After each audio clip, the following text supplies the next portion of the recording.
Okay, probability का जो हिंदी होता है संभावनाएं, किसी भी चीज़, जैसे कि हम देखते हैं ना कि एमसीक्यू क्वेश्चंस हम लोग पढ़ते हैं, है ना, उसमें 4 ऑप्शन होते हैं, 1 2 3 4, ठीक है। तो उनमें चारों में से कोई एक तो करेक्ट होगा, है ना। तो हमने मान लो तुक्का मारा, है ना, तो इसमें तुक्का मारे तो कितना परसेंट है कि वो सही होगा, ठीक है, कितना प्रतिशत है कि वो सही होगा। तो प्रतिशत को न देखकर हम इसको 1 के फॉर्म में, इसको हमने बोला कि हमारे पास जो टोटल ऑब्जर्वेशन है तो हमारे पास 4 है, तो इसको हमने नीचे रखा और जितना करेक्ट होगा वो 1 रखा। तो जो नीचे रखा वो क्या है, पॉसिबिलिटीज। पॉसिबिलिटीज का मतलब 1 भी करेक्ट हो सकता था, 2 भी करेक्ट हो सकता था, 3 भी हो सकता था और 4th भी हो सकता था, ठीक है। तो कितनी टोटल पॉसिबिलिटीज हैं, 4। करेक्ट होने की पॉसिबिलिटी क्या है, एक ही है, मतलब करेक्ट एक ही होना है, ठीक है। तो दैट प्रोबेबिलिटी इज 1/4। इसका मतलब अगर 4 क्वेश्चंस हुए, ठीक है, और आपने टिक करा, है ना, तो पॉसिबिलिटी जो है करेक्ट होने की क्या है, 1 क्वेश्चन की पॉसिबिलिटी की 1 क्वेश्चन आपका करेक्ट। अब यहीं पे पॉसिबिलिटीज है, जरूरी भी नहीं, है ना, जरूरी भी नहीं कि एक क्वेश्चन सही हो जाए, जरूर। अब एक क्वेश्चन को आप लगाते हैं उसके 1/4 है, तो 4 क्वेश्चंस हैं, तो चारों क्वेश्चन 1/4 1/4 1/4 हो गया, यू एडअप करोगे तो 1 क्वेश्चन निकल के आएगा कि एक क्वेश्चन तुम्हारा में भी सही हो जाए। ज्यादा भी हो सकते हैं, कम भी, मतलब जो रेशियो आता है, मतलब मैथमेटिकली यू कैन से कि एक क्वेश्चन सही हो सकता है ना। तो इसी के पे बेस्ड है हमारे पास प्रोबेबिलिटी, और बहुत अच्छा क्वेश्चन है कि हमारे पास कैसे हम चीज़ों को कर पाते हैं। ठीक, छोटी सी चीज़ से बढ़ते हैं, जैसे कि हमने एक कॉइन लिया, कॉइन में क्या होता है, हेड, जिसको हम एच से बोलेंगे, एंड टेल होता है।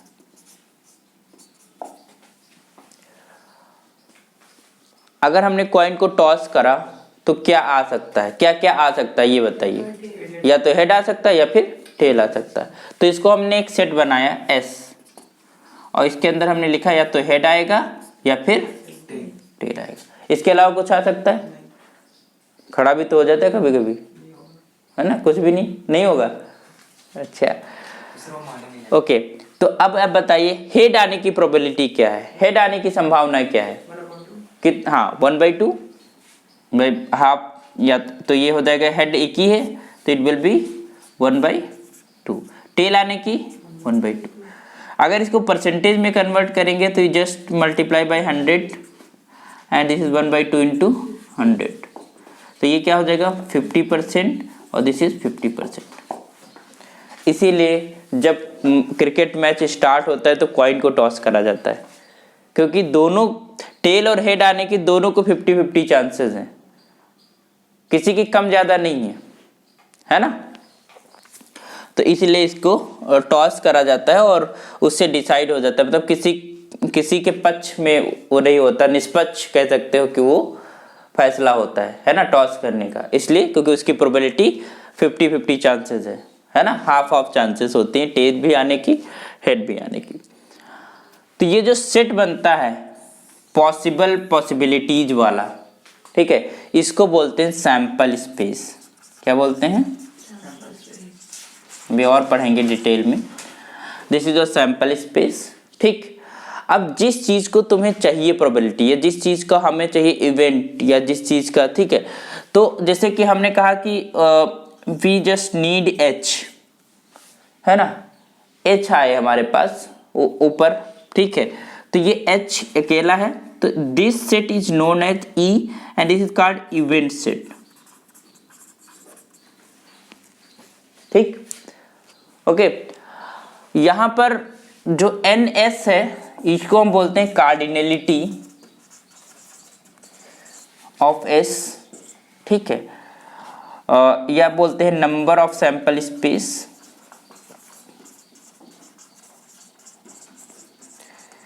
ठीक है। मतलब हमारे पास इसके अंदर कितनी सैंपल्स है ना, सैंपल स्पेस के अंदर कितने सैंपल है, कितने पर पॉसिबल हमारे पास हैं आउटकम्स, है ना, इनको हम बोलते हैं आउटकम, कितने कितने चीजें आ सकती हैं, है ना, नंबर ऑफ पॉसिबल आउटकम्स।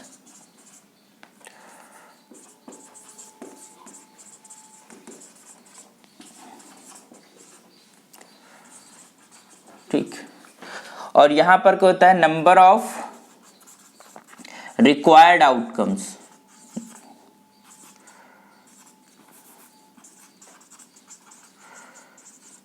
ठीक है, क्लियर। इसको हम एन ई से डिनोट करते हैं, this is N E, the number of required outcome, कितने आउटकम्स हमारे पास जरूरत है, कौन कौन जिसके लिए हम प्रोबेबिलिटी को कैलकुलेट कर रहे हैं। ठीक है, या नंबर ऑफ इवेंट्स बोल सकते हैं, नंबर ऑफ, ठीक। तो अब जो प्रोबेबिलिटी होती है उसको जो निकालने होते हैं, जैसे ये इवेंट है, इस इवेंट के रिस्पेक्ट में, इस सैंपल स्पेस के रिस्पेक्ट में इस इवेंट की प्रोबेबिलिटी क्या होगी, है ना।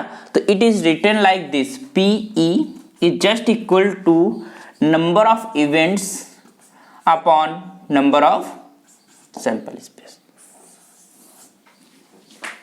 This is the formula for probability. ठीक है, तो अगर कोई भी हमारे पास बोला जाए कि आप बताइए कि इसमें कितनी प्रोबेबिलिटी होगी, क्या होगा, तो आपको ये देखना होगा कि कौन कौन से आउटकम्स आ सकते हैं पॉसिबल, ठीक, उसकी काउंटिंग कितनी है ना। और जो भी तुम्हें निकालना, हेड का निकालना था कि हेड की प्रोबेबिलिटी क्या होगी, तो हेड हमारे पास 1 होता है, एक ही है ना। तो इस जो इवेंट के अंदर हेड ही है, केवल अकेला पड़ा हुआ है। ठीक है, तो this upon this, this is the concept, simple concept of probability. अब एक चीज बताइए, जो सैंपल स्पेस के अंदर हैं सैंपल्स, उनके अलावा कोई इवेंट ले सकते हो भाई, मान लो सिक्का उछाला, हेड और टेल है, इसके अलावा कोई दूसरा इवेंट ले सकते हो?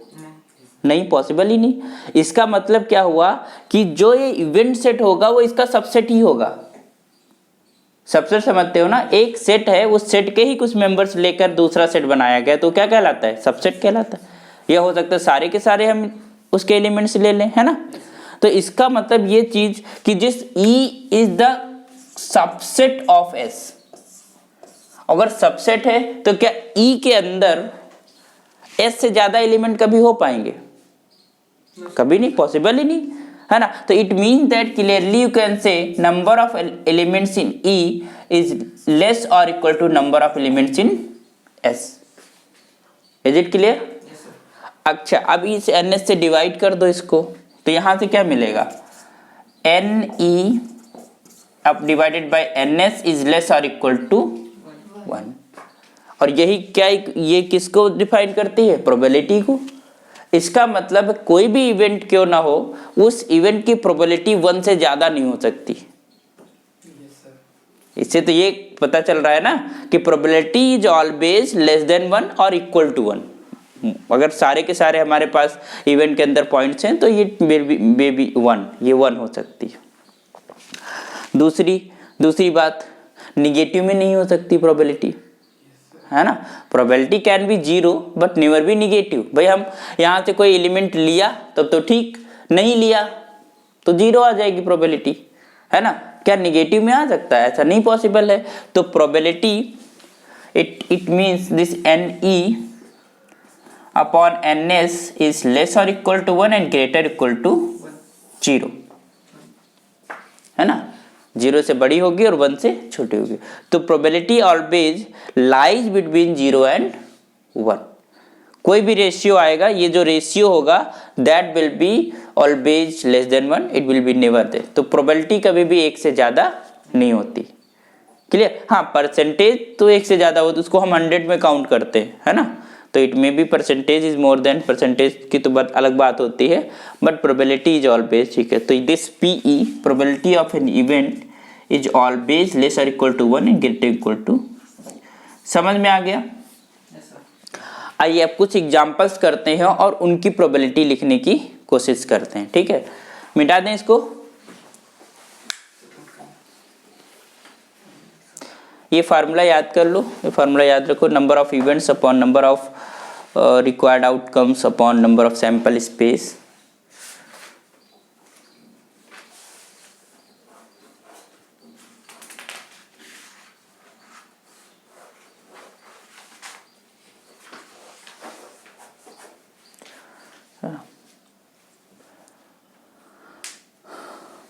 रब कर दे। इससे पहले पढ़ा है कभी प्रोबेबिलिटी का कॉन्सेप्ट? कहाँ पढ़ा? 9th में, 11th में था। अच्छा, तो आता होगा अच्छे से।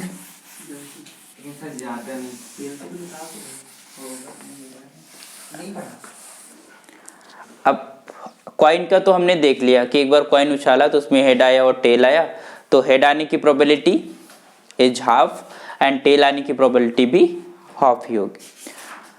मान लो 2 कॉइन्स सिमल्टेनियसली हम उछालते हैं, ठीक है, तो 2 कॉइन्स की बात करते हैं। पहले ये बताइए क्या पॉसिबिलिटी है, क्या क्या आ सकता है, क्या अपेयर हो सकता है? 4 आउटकम्स आएंगे। हाँ, 4 आउटकम्स आएंगे। कौन कौन से? हेड आ गया दोनों के ऊपर, हेड आया, दूसरे पे टेल आ गया, दोनों टेल आ गया, टेल आया, दूसरे में हेड आ गया और दूसरों में टेल आ गया। ठीक है। तो इससे इसके अलावा कुछ आ सकता है? नो, यही पॉसिबिलिटी है। या तो दोनों पे टेल आए या पे एक पे हेड एक पे टेल, है ना। एक पहले ये भी मैटर करता है, पहले दूसरा, है ना भाई। 2 कॉइन्स हैं तो उसमें दोनों कॉइन्स पे उलट फेर हो सकता है। एक पे हेड आया, एक पे टेल आया, एक टेल आया, दूसरे पे हेड आ गया, है ना, या दोनों पे हेड आ जाए। तो 4 पॉसिबिलिटी थे। तो सैंपल स्पेस तुम्हारे पास ये बन गया, ठीक है। तो number of sample space NS कितना हो गया तुम्हारे पास? 4। अब आपसे इवेंट दिया जाता है या आपके पास फेरेबल इवेंट दिया जाता है कि एटलीस्ट 1 हेड, मतलब ये प्रोबेबिलिटी आपको बताना है कि कम से कम 1 हेड हो, है ना। तो इवेंट सेट क्या बन जाएगा आप बताइएगा? 3/4। हमने इवेंट सेट पूछा, हमने प्रोबेबिलिटी नहीं पूछा। हाँ, अब इसमें 1 हेड है तो 1 हेड तुम्हें देखना कि हेड दिखना चाहिए उस एक्सप्रेशन के अंदर, है ना। तो that will B HH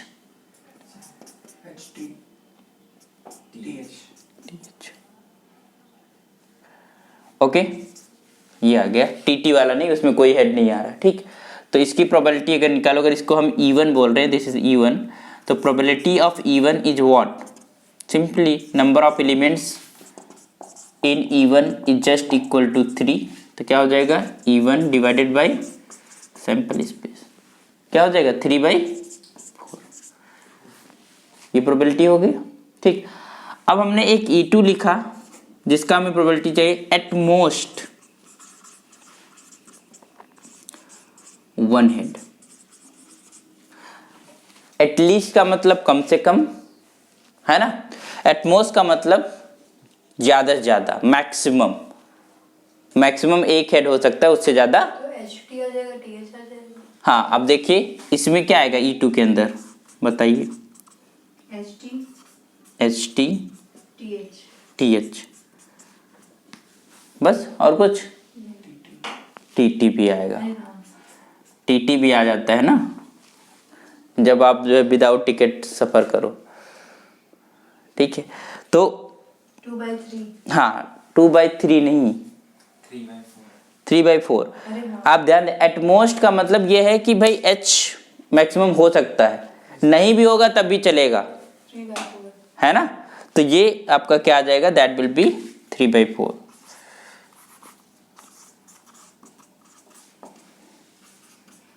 clear?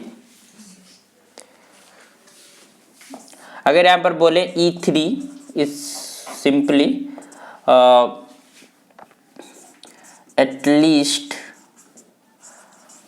1 tell, तो अब बताइए प्रोबेबिलिटी ऑफ E3 क्या हो जाएगा? 3/4 3, है ना। तो ये समझ में आ रहा है कि हमें पास सबसे पहले तो हमारे पास इवेंट देखना है क्या है जिसकी प्रोबेबिलिटी हमें कैलकुलेट करनी है ना, प्रोबेबल आउटकम जिसका हमें प्रोबेबिलिटी कैलकुलेट करनी है, उसकी काउंटिंग कितनी है और टोटल पॉसिबल सैंपल स्पेस। ठीक, ये समझ आ गया। अब हम डाइस के ऊपर थोड़ा सा काम कर लेते हैं, मिटा दें।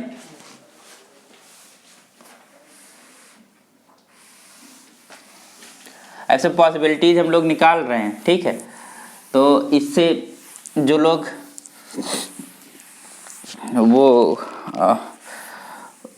क्या बोलते हैं उसको, गैम्बलिंग करते हैं ना, गैम्बलिंग बोलते हैं ना, जुआ खेलना क्या बोलते हैं, ठीक है। तो वो जो जुआ खेलते हैं अगर वो मैथमेटिशियन हैं तो वो कैलकुलेशन के पॉइंट ऑफ व्यू से भी देख सकते हैं कि हम इसमें कितना जीतेंगे। अगर वो थोड़ी सी गणित लगाए उस वहाँ पर तो वो देख पाए कि कितनी पॉसिबिलिटी उनके हारने की है, कितनी पॉसिबिलिटी जीतने की है ना। चलिए, तो अब हम एक डाइस की बात करते हैं।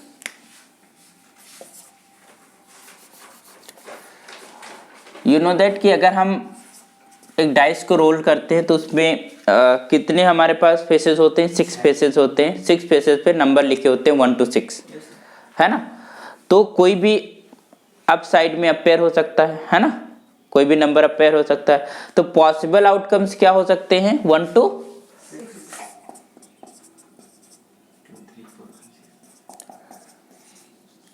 ठीक है। प्रोबेबिलिटी ये है कि जो इवेंट इवन है, ठीक है, वो है ऑड नंबर, मतलब जो अपेयर हो अपर साइड में वो एक ऑड नंबर हो, ठीक है। तो तुम्हारे पास जो इवन है, इवन के अंदर कौन कौन सा आ सकता है, 1 आ सकता है, 3 आ सकता है और 5 आ सकता है। तो probability of this event is just equal to, यहाँ पर नंबर ऑफ एलिमेंट्स कितने हैं, 6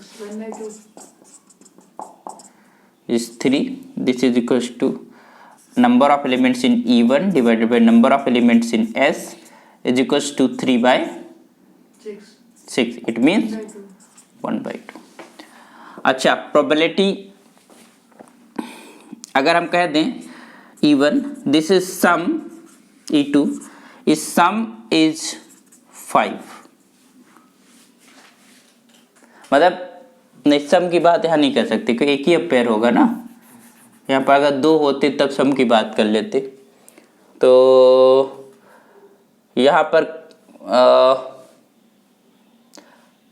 मल्टीपल ऑफ 3 बोल देते हैं,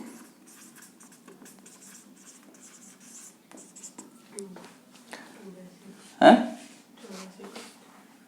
तो क्या आएगा, ये 3 आएगा और 6। बहुत बहुत फास्ट हैं आप। आगे बढ़ जाएं, 1/2 क्या हुआ, गलत कर दिया, 3 क्यों लिखा है, 2 होगा, ठीक है, 1/3। तो ये हमारे पास प्रोबेबिलिटी होगी। अगर हम आपसे बोले, एक हमने इवेंट लिखा that is your E3, that is your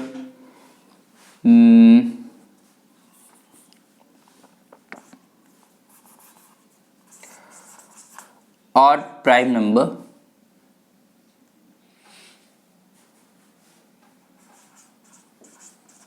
मतलब हमें और प्राइम नंबर चाहिए अपेयर हो, है ना। 3 और 5 3 और 5 भी होगा, 3 और 5 हो पाएगा। तो यहाँ पर E3 के अंदर क्या आ जाएगा, 3 and 5 and probability of E3 is just equal to 2/6, समझ गए। E4 के अंदर लिखते हैं मल्टीपल ऑफ 7। तो E4 के अंदर क्या आएगा, 0 आएगा। सर 7 का लेकिन मल्टीपल तो कोई नहीं है, इसके अंदर नहीं है ना, 7 के मल्टीपल तो बहुत होते हैं बट इस सेट के अंदर कोई नहीं है। सेट अंदर नहीं, तो ये क्या आएगा, एक एम्प्टी सेट आएगा। एम्प्टी सेट आएगा तो इसकी जो कॉर्डिनलिटी होगी वो क्या आ जाएगी, 0। और इस केस में जब हम प्रोबेबिलिटी निकालने जाएंगे तो 0/ns इट मीन्स 0। तो ऐसा इवेंट जो एग्जिस्ट नहीं करता उसके अंदर, है ना, या उसका सबसेट नहीं, सबसेट तो कह सकते हैं, एम्प्टी सेट है तो सबसेट कह सकते हैं, but that has no element, तो उसका प्रोबेबिलिटी क्या होगी? 0, है ना। और अगर सारे एलिमेंट्स आ जा रहे इवेंट के अंदर तो उसकी प्रोबेबिलिटी हो जाएगी 1। और हम देख रहे हैं कि जो प्रोबेबिलिटी है वो 0 से 1 तक का कोई भी वेरी कर सकती है ना, that will very from 0 to 1, मतलब उसी के बीच में ही आएगी, उससे बड़ी नहीं हो सकती, 1 से बड़ी कभी प्रोबेबिलिटी नहीं होगी। क्लियर, ये समझ में आ गया? तो अब हम लोग 2 कॉइन को टॉस करा था, 2 डाइस को टॉस करते हैं, है ना, करें? मिटा दो इसको। ये बेसिक कॉन्सेप्ट है जो आपने 11th में पढ़ा होगा। इस 12th के अंदर कंडीशनल प्रोबेबिलिटी है ना, लेकिन उससे पहले हमें प्रोबेबिलिटी निकालना आनी चाहिए, इसीलिए हम क्वेश्चंस करा रहे हैं। जब हम 2 डाइस रोल करेंगे तो हमारे पास कौन कौन से आउटकम, पॉसिबल आउटकम्स बन सकते हैं, आप बताइएगा भाई। एक हमने ए सेट ले लिया जिसके अंदर 1 2 3 4 5 एंड 6, ठीक। तो हमारे पास यू नो दैट कि जो एस बनेगा वो बनेगा ए क्रॉस ए। भाई फर्स्ट वाले डाइस के ऊपर भी ये अपेयर हो सकते हैं, दूसरे वाले पे भी यही अपेयर हो सकते हैं। अब इनके जितने भी कॉम्बिनेशन बनेंगे that will be the sample space, है ना। तो कॉम्बिनेशन कितने बनेंगे? 36। वैसे हमें ज़रूरत नहीं है कि इनके अंदर कितने, हमें तो नंबर ऑफ एलिमेंट्स की ज़रूरत है ना, तो नंबर ऑफ एलिमेंट तो 36 हो जाएंगे। बट एक बार लिख लेते हैं कौन कौन से बन सकते हैं। 1 1 बनेगा, 1 2 बनेगा, 1 3 बनेगा, 1 4 1 5, ये कॉम्बिनेशंस हैं, 1 6 2 1 2 2 2 3, फिर 2 4 2 5 2 6, फिर 3 1 3 2 3 3 3 4 3 5 3 6, फिर 4 1 4 2 4 3 4 4 4 5 4 6, फिर 5 1 5 2, फिर 5 3 5 4 5 5 5 6, फिर आ जाता है 6, क्या हो जाएगा? 6 1 6 2 6 3 6 6 4 6 5 6 6, ये आ गया। Clearly the number of elements in it is 36। अब आइए, मान लो एक हमने इवेंट लिखा E1, है ना, इसमें लिखा मतलब जो पेयर मिले उनका जो सम है, सम इज 9। अब आपको वो पेयर्स ढूंढने हैं जिनमें सम क्या हो रहा है? 9 हो रहा है। तो E1 के अंदर बताइए कौन कौन से पेयर्स आ जाएंगे। हमने लिख इसीलिए जाता कि दिखने लगे तुमको क्लियरली, है ना।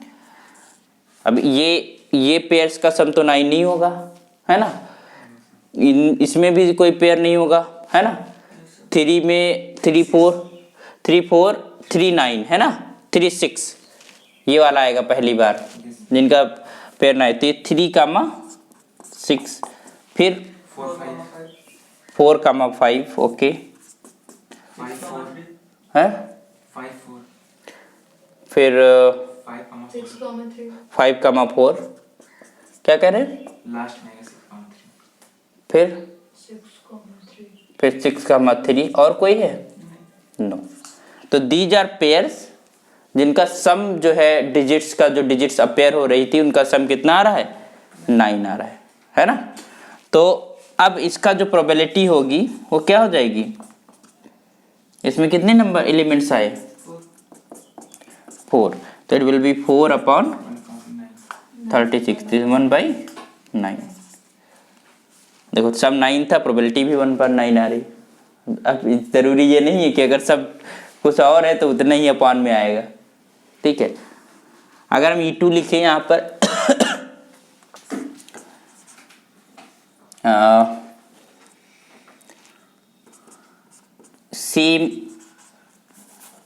सेम डिजिट, 1 हाँ, तो इसमें E2 के अंदर कौन कौन से आ जाएंगे बताइए।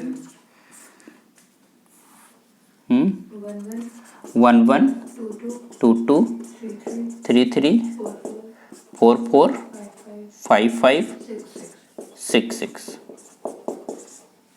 तो यहाँ पर जो प्रोबेबिलिटी ऑफ E2 है वो क्या आ जाएगा, 1/6। ये 1 2 3 6 हो गए ना, तो ये 6 हो जाएंगे, 6/36, इसका मतलब 1/6। तो इस तरीके से हम प्रोबेबिलिटी को स्टडी करते हैं, प्रोबेबिलिटी को समझते हैं और हम चीज़ों को करते हैं, ठीक है। तो सबसे जो पहला चीज़ हम लोगों ने सीख लिया कि प्रोबेबिलिटी को कैलकुलेट कैसे करते हैं। उसके बाद बहुत सारे टेक्निक्स हैं, बहुत सारे मेथड्स हैं। कंडीशनल प्रोबेबिलिटी हम पढ़ेंगे, है ना, इंटरसेक्शन के ऊपर प्रोबेबिलिटीज़ को पढ़ेंगे कि एक दूसरी प्रोबेबिलिटी गिवन है उसकी मदद से, है ना, रिस्पेक्टिव प्रोबेबिलिटी होती है ना, इवेंट के बाद इवेंट्स के अंदर प्रोबेबिलिटी होती है। तो बेसिक जो कॉन्सेप्ट था कि प्रोबेबिलिटी कैसे कैलकुलेट करते हैं, ठीक है। तो जब भी किसी भी हम पॉसिबल आउटकम की बात करेंगे, उसको हमें ये पता होना चाहिए कि टोटल पॉसिबल आउटकम्स कितनी होंगी, है ना, कहाँ से कैसे निकलेंगे, और उसके बाद जो भी आउटकम के प्रोबेबिलिटी हमें निकालना है उसकी पॉसिबिलिटीज कितना है, वो इवेंट के अंदर कौन कौन से मेंबर्स आएंगे और कितनी काउंटिंग में आएंगे, है ना। और then you just write the formula तो पता ही है, नंबर ऑफ वेरिएबल आउटकम्स जिसके लिए हमें प्रोबेबिलिटी निकालना है और अपॉन में टोटल पॉसिबल आउटकम्स, है ना, यही